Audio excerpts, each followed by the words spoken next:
এই মৌসুমে ডিমওয়ালা মাছে বাজার উপচে পড়ছে, আর মাছের ডিম দিয়ে আমাদের রেসিপির শেষ নাই। ভুনা, ভর্তা, কাবাব, আরও কত কি। আমাদের উত্তরবঙ্গে খিচুড়ির মতো করে খুবই সহজে বিরিয়ানি রান্না করে, যাকে এলাকার ভাষায় আমরা বলি বিরান।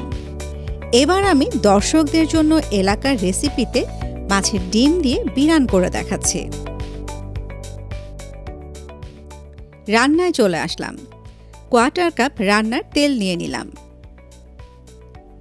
পেঁয়াজগুলোকে দেখেন একটু মিহি করে কুচি করে নিয়েছি, আর পেঁয়াজ নিয়েছি 1 কাপ। তেল গরম হয়ে গেলে এর মধ্যে পেঁয়াজগুলো নিয়ে নিলাম। ফ্লেভারের জন্য নিয়ে নিচ্ছি একটি তেজপাতা, 2 টুকরো দারুচিনি, 2টি ছোট এলাচ। এলাচগুলোকে দেখেন একটু ফাটিয়ে দিলাম, এতে করে ফ্লেভারটা ভালো আসবে। এবার চুলোর আঁচটাকে ফুল রেখে পেঁয়াজগুলোকে ভেজে নেব যতক্ষণ পর্যন্ত না পেঁয়াজের গায়ে বেরেস্তার মতো রং চলে আসে। দেখেন পেঁয়াজগুলোতে অলরেডি বেরেস্তার মতো রং চলে এসছে। এই পর্যায়ে চুলোর আঁচটাকে একদম লো করে দিয়ে মাছের ডিম নিয়ে নিচ্ছি। ডিম নিয়েছি 1 কাপ। আপনারা যে কোনো মাছের ডিম দিয়ে এই রেসিপিটা তৈরি করতে পারবেন। আধা চা চামচ হলুদের গুঁড়ি, লবণ আধা চা চামচ, 1 টেবিল চামচ শুকনো মরিচের গুঁড়ি, ধনে গুঁড়ি 1 টেবিল চামচ, সেই সাথে জিরা গুঁড়ি 1 টেবিল চামচ। একটু মিক্স করে নিচ্ছি। ডিমগুলো দেওয়ার সাথে সাথে একটু খুঁচিয়ে খুঁচিয়ে ঝুরঝুরে করে দিতে হবে। ডিম আর মশলা যেন পুড়ে না যায় সেই জন্য আধা কাপ পানি নিয়ে নিচ্ছে।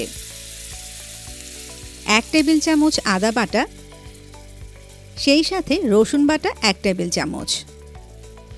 এবার চুলোর আঁচটাকে মিডিয়াম করে দিয়ে ডিম মশলা সবকিছু কষিয়ে নেব যতক্ষণ না পানিটা শুকিয়ে আসে। পানি শুকিয়ে গেছে, আবার ডিমগুলোর রঙও চেঞ্জ হয়ে গেছে, আর একটু খুঁচিয়ে খুঁচিয়ে করার কারণে ডিমগুলো খুব সুন্দরভাবে ঝুরঝুরে হয়ে গেছে। আলু নিয়ে নিচ্ছি। কিভাবে কেটেছি স্ক্রিনে আপনারা দেখতেই পাচ্ছেন।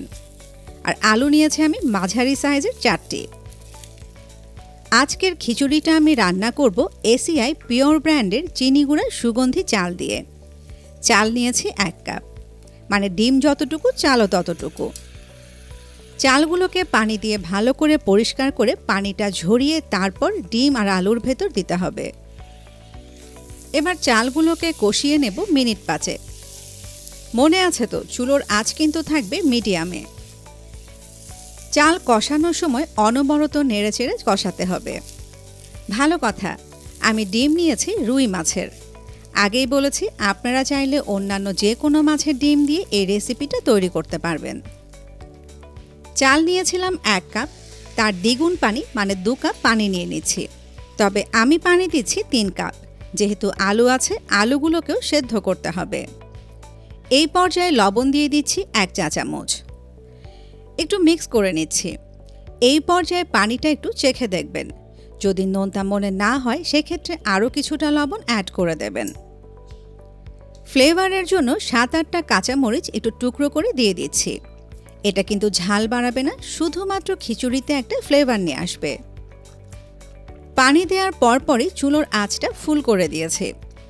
বিরিয়ানি, খিচুড়ি বা পোলাও যখনই রান্না করবেন খুব একটা বেশি নাড়াচাড়া করবেন না, তাহলে দেখবেন পোলাও, বিরিয়ানি, খিচুড়ি খুব সুন্দর ঝরঝরে হবে।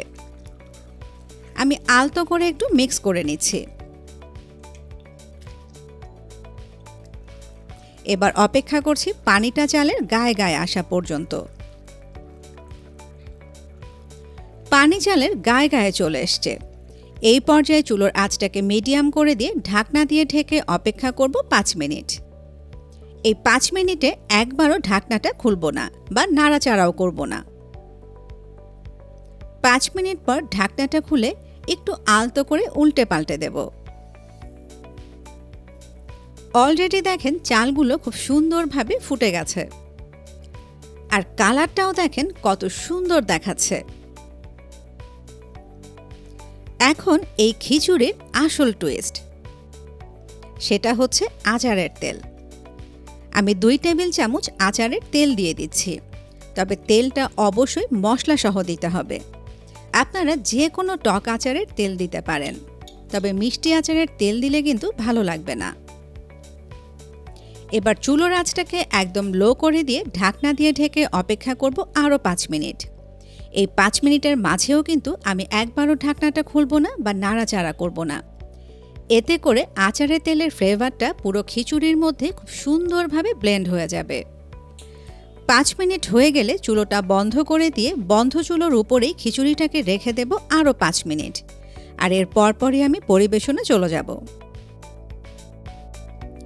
ঢাকনাটা খুলতেই দেখবেন কি দারুণ একটা ফ্লেভার বের হচ্ছে। খিচুড়িটা এখন একদম গরম অবস্থায় আছে, মানে চুলো থেকে মাত্র নামিয়ে আনলাম। তারপরও দেখেন কতটা ঝরঝরে।